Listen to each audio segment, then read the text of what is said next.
Bismillahir Rahmanir Rahim. Assalamu alaikum, brothers and sisters. I pray you're all well, inshallah. My name is Toyris Mia, and today with me we have Dr. Muhammad Wajid Akhter. I hope I got your name right, otherwise, that's going to be very embarrassing. There you go. MashaAllah. So, brothers and sisters, we've decided to come live today to talk about a very hot topic, a very sensitive topic as well. That's how it seems if you're going through social media today. Of course, I'm talking about the decision taken in Turkey to turn the Ayasofya museum back into a mosque.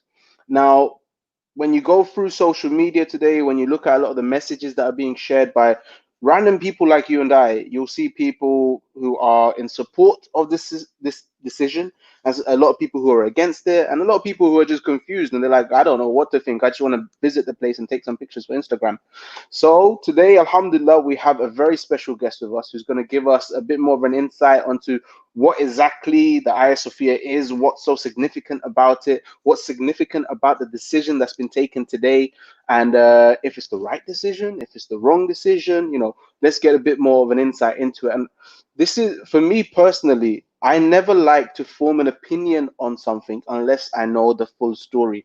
And I think many of us, what we tend to do, and Umfid highlighted this recently as well, what we tend to do is we just read the headline and that's it. The headline makes up the rest of the story for us. We don't go into detail. We don't look at the history and the significance behind the full story. So we're hoping to be able to provide you with that today, especially in relation to Ayasofya. So to do that, Alhamdulillah, I'm very pleased and honored to be joined by Dr. Muhammad Wajid Akhter. He's an Islamic historian and author. He's also the vice president of the British Islamic Medical Association, MashaAllah. He studied history in Riyadh and here at the London School of Economics. He's a lecturer on the history of medicine and writes articles and delivers talks on Islamic history with a special interest in the Ottoman history as well as the history of Makkah and Medina. So Alhamdulillah, I think we found the perfect person to help share some knowledge and shed some light on today's decision to turn Ayasofya back into a masjid. So, Dr. Wajid, I think the first thing that we need to do, inshallah, is for a lot of people who are tuned in right now, and brothers and sisters, if you're tuned in, I want you to share the video on your timeline, share it on WhatsApp, wherever you can share it, get people tuned in and get them watching so that they can be more informed as well. I'm sure a lot of your friends are confused by today's decision or they just want a bit more information. So share the link now, inshallah, share this video. We're streaming on multiple platforms, and also you can comment along. So if there's something that you want to find out more about, or if you want to ask some questions, just drop them in the comment section, inshallah. So the first thing, Dr. Wajid, that I want to ask you is if you could actually give us a bit of an insight onto what Ayasofya actually is, because for me, I had no idea there was a museum all this time. Like, I thought, oh, this is a huge mosque in Turkey. So I think a lot of people were under the impression that it was already a mosque. So if you could give us a bit of an insight into what Ayasofya is or was and the journey that it's been through, inshallah. جزاك الله خيرا. الحمد لله رب العالمين والصلاة والسلام على أشرف الأنبياء والمرسلين نبينا محمد وعلى آله وصحبه وسلم وإليه تسليما جميعا كثيرا. Thank you so much for having me on to talk about this topic. The Ayasofya is a really interesting building. You know, they say that history is the biography of great men, great events, and great buildings.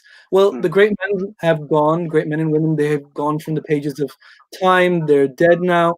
The great events are over and you can't relive them. But the buildings, the great buildings, you can go and visit, you can go and see, and you can experience. And it's one of the few ways that we can really go and almost touch the past. And there are not many buildings in the world that are like the Ayasofya because it has so many different cultures. It's a beautiful building. I've been many, many times now, alhamdulillah. And it started off life. Some say, there are some narrations that say that there was a pagan kind of temple in the area, but from the definitive records, it started off life as a church. It was called the Church of the Holy Wisdom. That's Hagia Sophia. That's where the name comes from, the Church of the Holy Wisdom. And it became the principal church of Byzantium, of Constantinople, which was the head of the Roman Empire, the Western Roman Empire. So this was the largest church in all of Christendom, and it had been burnt down a couple of times during riots and rebuilt by one of the greatest Byzantine and Roman emperors, Justinian. So he built this magnificent church, this magnificent cathedral, and when he built it, he was said to have remarked, Solomon, talking about Prophet Sulaiman alayhi salam, who's well known as one of the prophets who built huge buildings and expansive works. He said, Solomon, I have outdone thee. I've got one over you by building this beautiful building. And it remained as the basilica, the main church in Constantinople for many hundreds of years, until it was conquered by the Ottoman Muslims, the Ottoman Turks, 1453, at which point it was converted into a mosque. So And hold on, sorry, doctor, just to cut you up here 1 second, and I might keep doing this throughout because you're clarifying a lot of things for me here, and I think a lot of viewers as well. So a lot of us were under the impression that Ayasofya was already a mosque, but it started off life as a cathedral, a church, yes. a church, a cathedral.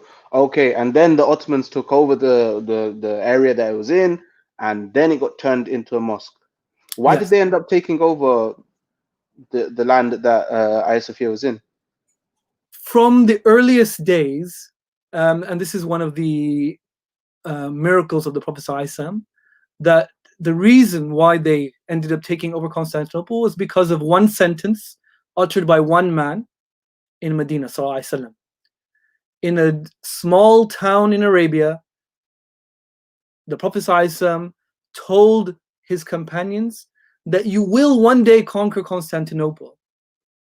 And what a leader will that leader be? And what an army will that army be? So the Prophet ﷺ was praising, words to the effect, praising the people who would conquer it. And since that point of time, till it was conquered, the Muslims tried to conquer it, but also because Byzantium was, and the Byzantine Empire was the arch nemesis of the Muslim Empire at that time. So they were always trading blows with each other, whether it was inviting in the Crusaders, whatever it was. I mean, this is normal between two empires which are side by side. You know, one which was the heir of the Roman Empire, and the other which was this new empire, upstart Muslims. So the Muslims, it made the Muslims and the Byzantines were constantly battling each other. The Byzantine Empire was a little bit of a thorn in the side for the Muslims, and eventually it was felt that the thorn needed to be removed. Otherwise, you So keep this getting. wasn't just a random takeover.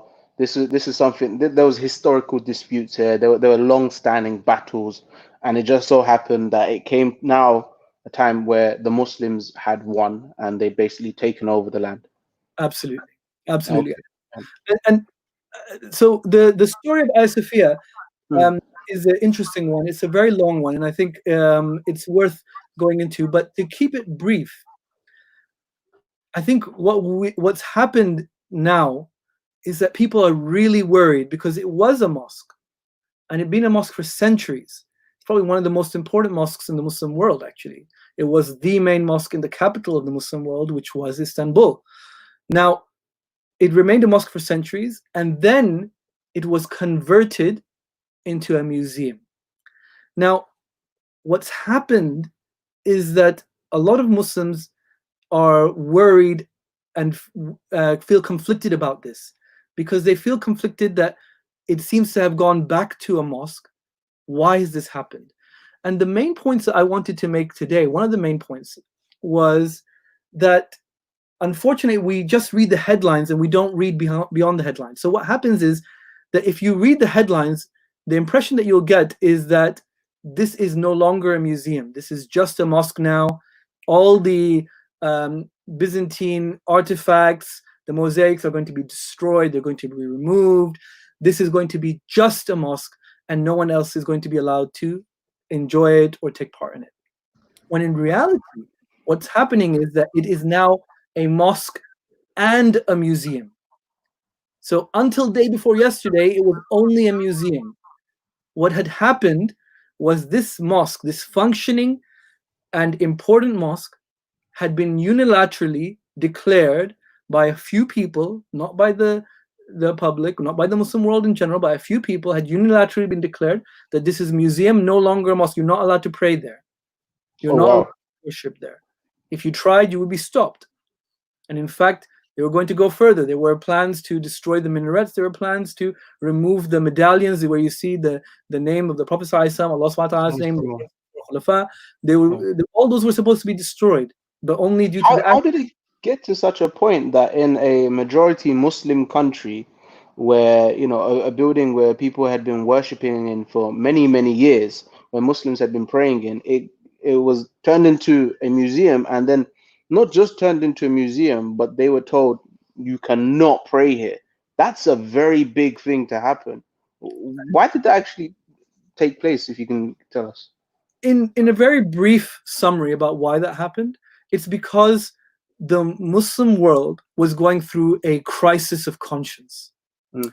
And they had now fallen so far behind the Western world. They had fallen so far behind that they felt, why are we the losers? Why are we colonized? Why are we always on the back foot? Why are we so illiterate? Why are we so behind technologically?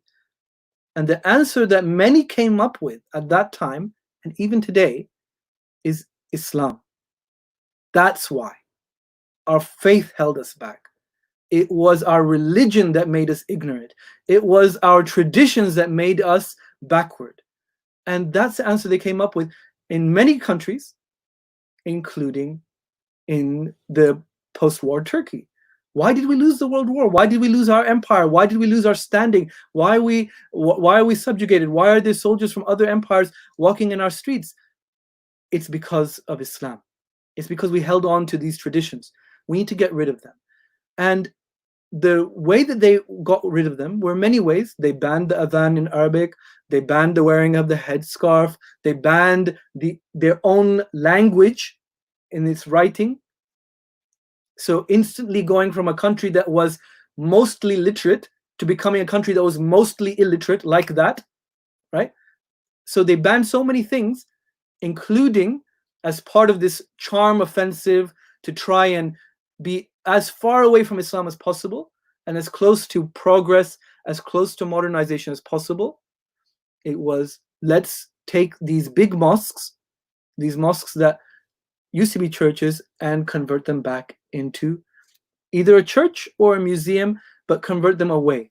And there was pressure as well. There were a society of American and Russian archaeologists who were really pushing for this, saying that let's get this done. And they said, yeah, let's get it done. So that's where the society was at that time. And the point here that I would say to anyone who feels that it should not be changed back into a mosque is that, listen, brothers and sisters, it's not just a mosque. It's a mosque and a museum. What you're arguing for is you're saying it shouldn't be a mosque and a museum. It should be just a museum. It should only be a museum. We shouldn't be allowed to pray there. We shouldn't be allowed to worship in a building that was consecrated for worship. Even Justinian, the emperor who built it for the worship of God. He did not build it to be a museum, right? He built it for the worship of God. If whatever their concept of God was and whatever the way they wanted to pray in it, they built it for worship. They didn't build it for people to gawk at and take pictures on Instagram.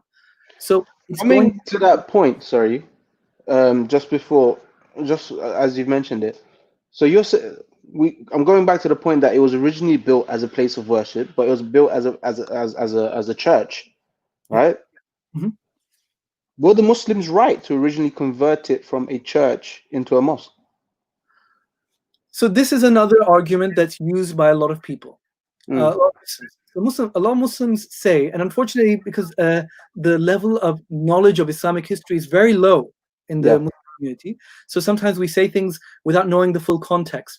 Mm. The example that people use that, look, Umar anhu, when he conquered Jerusalem, he went to the Church of the Holy Sepulchre, which is one of the most holy places in Christianity, and he didn't convert it into a mosque. So we should follow this example. This is not the example the Muslims go and start converting churches into mosques, and that's true. But what they don't realize is this is what the Islamic opinion and ruling is. is that if a land surrenders to you, then they get to keep their buildings, they get to keep their property, everything is theirs. They've surrendered, therefore you're not allowed to, you shouldn't, you're not supposed to take their property. If you take a land by force, they did not surrender, therefore it is legal Islamically to convert the buildings to the use of the people who are conquering. And in And this case, there was a case of war, and it was taken by force, essentially. we know Jerusalem Mm, was given by Sophronius, the bishop. The keys were given directly to Umar anhu in his hands. No mm. battle. Damascus, same thing. The great mosque of Damascus was given to the Muslims. Therefore, the great mosque of Damascus was paid for by Walid ibn Abdul Malik. So Constantinople, and actually, I've got the books over here. Muhammad Fatih wrote to Constantine, the last emperor of the Byzantines, and he said, surrender, keep your buildings, keep your wealth, keep everything. Just surrender so we don't have any more loss of life. And he said no. So this is legal Islamically. What happened was not illegal. Now, there's an added complicating factor, is that the Turkish government says that they have discovered a proof that Muhammad Fatih actually paid for the building with his own money. Now, historians might debate this and they say, where is the evidence for this, etc., etc. But the Turkish government has said that they've got this, they've produced it, they've printed it, and it doesn't seem to be challenged by Turkish historians themselves. Whether or not he paid for it, we know that even if he didn't pay for it, it would still be counted as a legal takeover of the building. Next point is, the building became a waqf. A waqf means it's an endowment. This is a perpetual endowment that will be used for Islamic purposes. So you can do a waqf for a madrasa or a mosque. And according to the schools of Islamic thought, the majority are, you cannot change a waqf from its original use in any way, shape, or form. You're not allowed to change it from, so if someone built a waqf for a mosque and they said this is going to be a mosque, no one can come afterwards and say, actually, I'm going to change it now, this is going to be a business or whatever. That's a waqf. It doesn't belong to you, it belongs to the people, it belongs to Allah subhanahu wa ta'ala. So this has definitely been a waqf, and this is well known, there's evidence for it. So from every legal angle that you can look at, the conversion of the church into the mosque was legal. The remaining of the church as a mosque was legal. So that's point number 2. The third point that I want to make, and this is very important, is about the practical point. So people say Istanbul's got 3,000 mosques or whatever number of mosques it has, and just in front is the blue mosque. It's not full all the time. Why do we need another mosque? This is just. There's another one which I believe is close by where the capacity is like 63,000 or something. The blue mosque, yes. Yeah. Ahmed Mosque. Yeah. So, and there's several other mosques in there. As I said, we don't need another mosque. The utility of something is not the judge of whether it should be done or not. I'll give you an example. If your local mosque, Brother Torius, if your local mosque down the road from you was taken over by the government, right? And then you went and they're going to use it for some other purpose. And you went and you said, you and your community went and said, we want the mosque back. And they said, why? There's like so many mosques in East London. You don't need that mosque. Go to the other mosque. That's half full in Fajr. Why don't you go pray there? Would you be happy? No. It's your mosque. Yeah. This is not the point whether I use it or not. Even for any property, if I have 2 cars, the person's like, you can't drive both cars at one time. I'm taking one of them. No, that's my mosque. So whose property is the mosque? Who does the mosque belong to? It belongs to Allah. These are the house of Allah. Right? And it's not up to any one of the creation of Allah to give away the property of Allah subhanahu wa ta'ala just by making their own decision that I think this should be a museum. Who decided? Who died and made you the decider that this should be a museum? I think another thing that we also need to look at is, how did it come about to there actually being a decision? Like, what were the steps that took place for this decision to go to the courts in Turkey? And I think that there was a petition that took place in Turkey where the number of people that signed this petition, it was quite overwhelming, and it was basically like the whole a large majority of the country was saying we want to turn the Ayasofya back into a mosque. So it's also the people of the country that are speaking up and saying this is what we want. We want our mosque back. They never wanted it not to be a mosque. Mm, So this takes us to the point about justice. This is an issue about justice, right? So when we all sit here, it's easy for us to turn around and say, you know what, I think it should be a church, I think it should be a museum. This is an issue about justice, and it was turned into a museum in unjust fashion. It mm, was done without the consent of the people. It was done by taking over a waqf, which is not allowed. It was done against Islamic rules and regulations. There's no Islamic law that allows any mosque to be converted into a museum, that accepts that it will be turned into a museum and not a mosque, right? mm, So from every angle, this is injustice. It's a spiritual injustice. It's a practical injustice. It's a logistical injustice, international law injustice. It's injustice. And what's happening is not retribution. What's happening is justice is being served. And it's not right when justice is being served. The property is being returned back to its owner. Who's the owner? Allah subhanahu wa ta'ala. That's the way the property is happening. So property has been taken and it's being returned back to its lawful owner.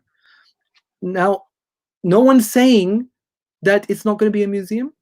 In fact, mm, the Turkish government, I was reading today, they're coming up with great ideas on how to preserve the mosaics so that there's curtains or technology. They will light the floor instead of the apses during the prayer. So they're going to take every step. But for 500 years, they have been preserving this heritage already.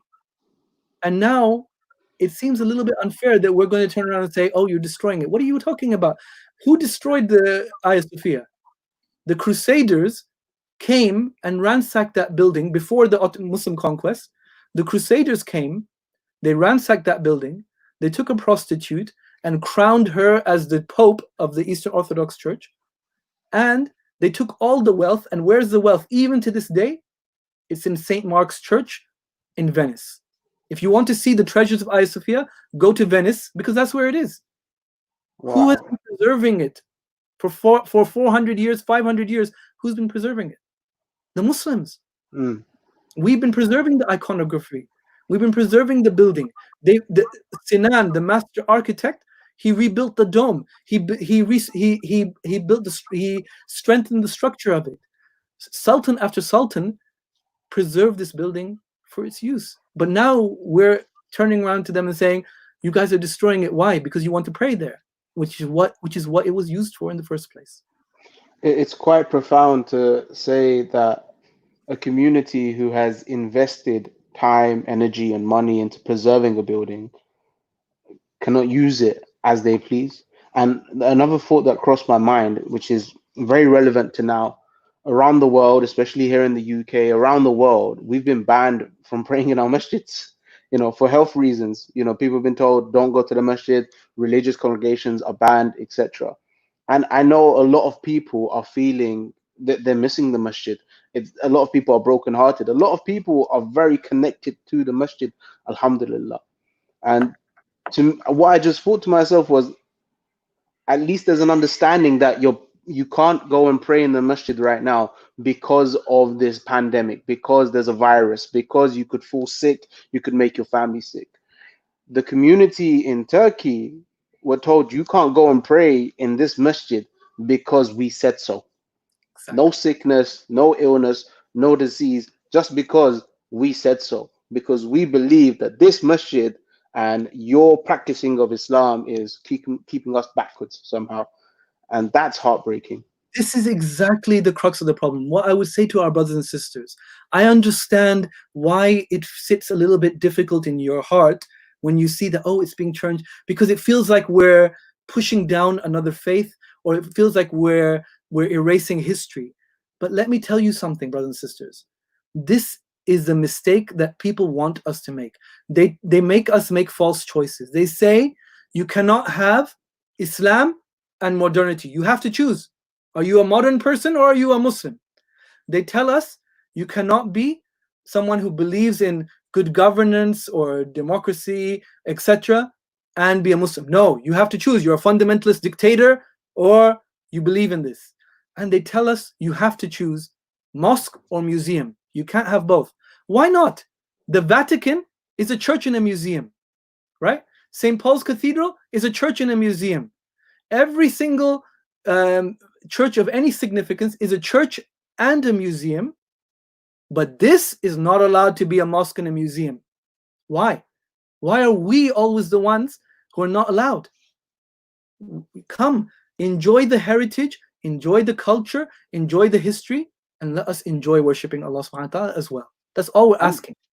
I mean, another thing that I realize is, sorry it's to cut you there, is that it's a brilliant form of dawah now as well. With the plans that the Turkish government have of this being a masjid, but it's still being open to the public, and I believe they now want to make it completely free to access. They're still going to preserve the museum side of things, but bringing back the masjid side of things, the Islamic practices taking place. You know, I think there's like 3.8 million people that visited Ayasofya in 2019. yes, You know, it's Turkey's most popular visited tourist attraction. So this is now a brilliant form of dawah as well. Yeah, so it's a great investment in both ways, I think. absolutely. Look, there will be people who are upset. Mm, I don't expect non-Muslims to be happy about this. It's it's like when a Muslim sees the cathedral in Granada, right? If you're not sad when you see this, if you're not sad when you walk into the cathedral and you see how into the what used to be the Grand Mosque, and there's a huge cathedral there, and there are 50 chapels on the side, if you don't feel a little twinge of regret as a Muslim, then you have to wonder, where's your imam? It's normal. We understand why the non-Muslims are not happy about seeing their former church being worshipped in as a mosque. This is a normal human nature, right? But what we don't understand, what doesn't make sense, is that the mosque in Granada is now a cathedral. The Kremlin is built from bricks used from a mosque. That Athens, which used to have hundreds of mosques, has not one mosque to this day. Belgrade, which had hundreds of mosques, were all converted into churches. What we don't understand is that the double standards at play. What we don't understand is that, wait a minute, when you took over, when you left it so there wasn't one person left to call adhan in the whole of the Iberian Peninsula, in Spain, you converted it, and not one person from the people who are saying that it shouldn't be are saying that are saying the exact same thing for the cathedral in Spain. Not one person is saying that about Athens. Athens is complaining like vociferously. Excuse me, go and look at all the mosques. What have you done to them? So the double standards at play is what's deafening. It's really like it makes people wonder, subhanallah, where is justice? And this is where it comes back to. It's about justice. This was a mosque, and we are the only people who have converted a mosque back into a museum, despite the people not wanting it. And now the injustice being undone. Muhammad Fatih, he said it really well. On his grave, when you go to his grave, there's a little plaque, and it says that the Ayasofya is now a mosque, and none will ever turn it back from its use as a mosque except a evil tyrant. No one will turn it back. The intention was, and this is something, like who worked for this mosque? Not us keyboard warriors, right? Let's be honest. 1,000 years of Muslims have struggled. 1,000 years. They didn't struggle to build another museum. Right? Abu Ayyub al-Ansari anhu didn't go from Medina and leave his neighbor, the Prophet ﷺ, and go and die in Istanbul to build another museum. That's not what they went to do.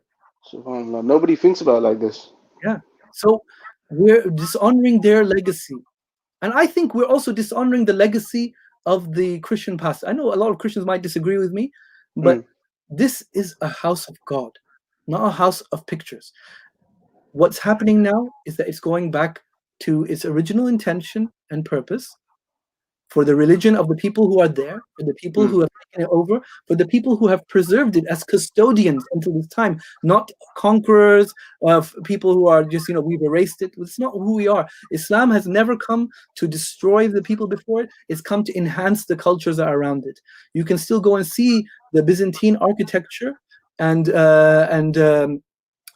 a lot of the Byzantine buildings and mosaics. You can go to the Kora Church, the Chora Church, and others that you can go and see it. Islam has come to enhance rather than destroy, but it has also come to establish that we have a people with our own heritage, our own Yep. culture, our own pride too.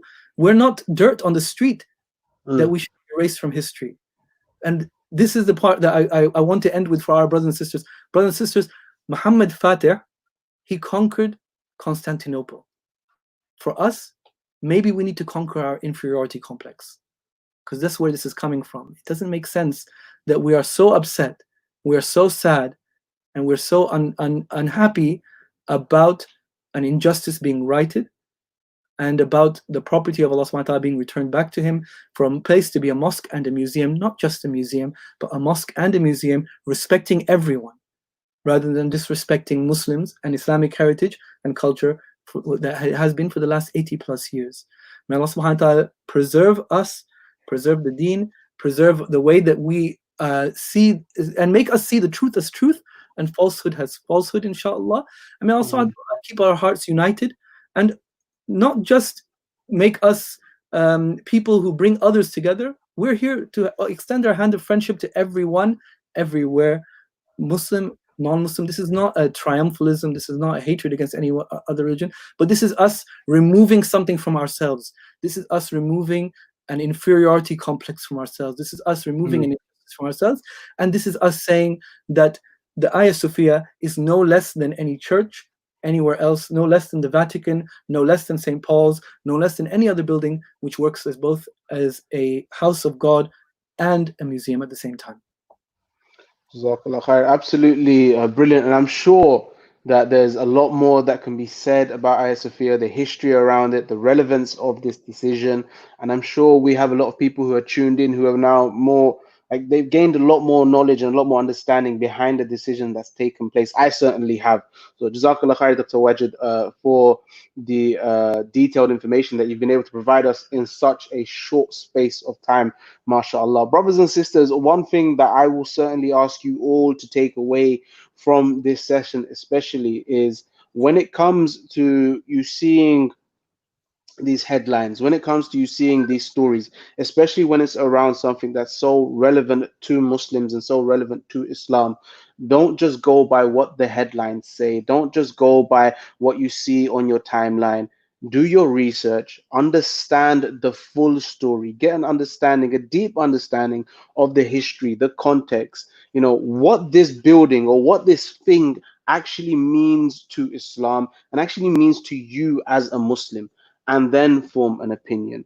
For far too long, I think we've just been allowing various forms of media to just essentially lead us astray and lead us to a point where, as Muslims, we no longer really care about Muslim identity, and that hurts a lot.